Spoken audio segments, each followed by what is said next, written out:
When did Hungary annex the portion of Czechoslovakia that was... I believe they made a pact with Germany, and they were given the Carpathian area was annexed by the Hungarians. I remember they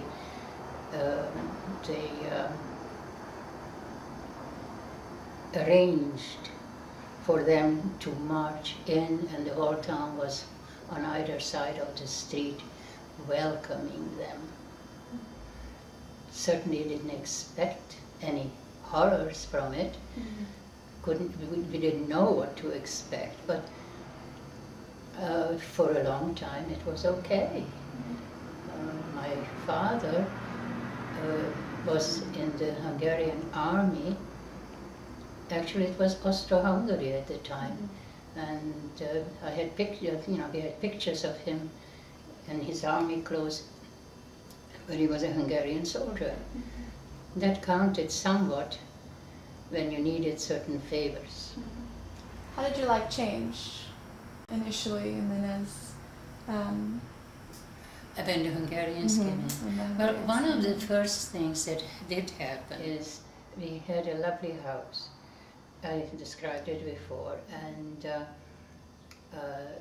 my father had an assistant with him, working with him in his job, and he happened to be Hungarian, and so when the Hungarians came in, they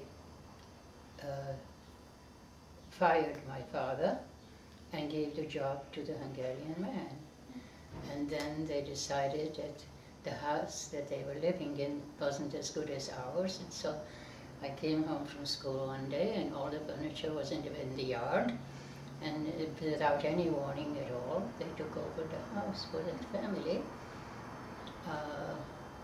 In a small village, everybody has their own house, and so it was trying to figure out where to move, there was no recourse. I mean, there was no one to complain to, and certainly wouldn't make any changes. But there was an elderly lady who lived in a rather large house, and she was living alone with a daughter, so she decided to move into 2 rooms on one end of the building and gave us 3 rooms the other end of the building, so we wound up having a roof over our heads. At that point, my father was totally unemployed. So and this was in, let's see, they marched in, I believe it was 1938, if my memory serves me right. And this happened about a year later. And so it was a question of how do you make a living? Exactly. In a small village.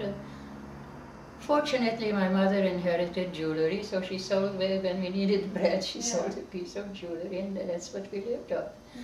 I remember in the summer, the Hungarians, the area we lived in had a lot of, the name escapes me, forests. And in the forests we had marvelous, naturally grown berries. Raspberries in particular, and they wanted the raspberries to be shipped to Hungary to make jam, and so that was one of the jobs. My mother and I and my sister went raspberry picking. It was brought into somebody's home, collected, and we got paid for that, so it was one little bit of money. We had one incident. We had chicken coops, and in Jewish law, if an animal gets into the chicken coop to kill the chicken, all the chickens are not kosher. And so my father woke up, was awakened by the chickens screaming, and he ran out and he saw a tail of a fox hanging outside the coop. And so he grabbed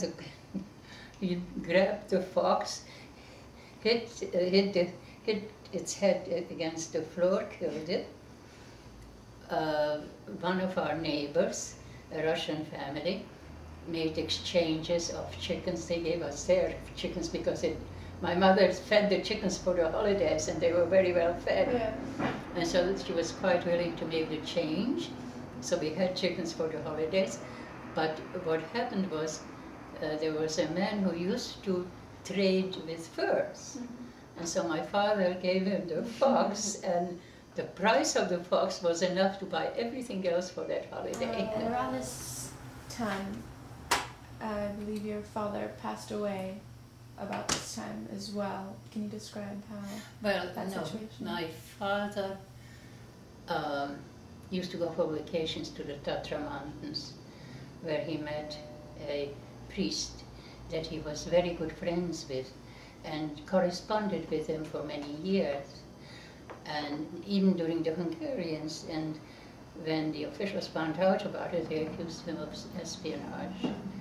And so they arrested him, the whole town, and they were torturing him. They tortured him terribly, but there was no foundation for it, because he corresponded with the guy that he was corresponding with wasn't interested in contraband either.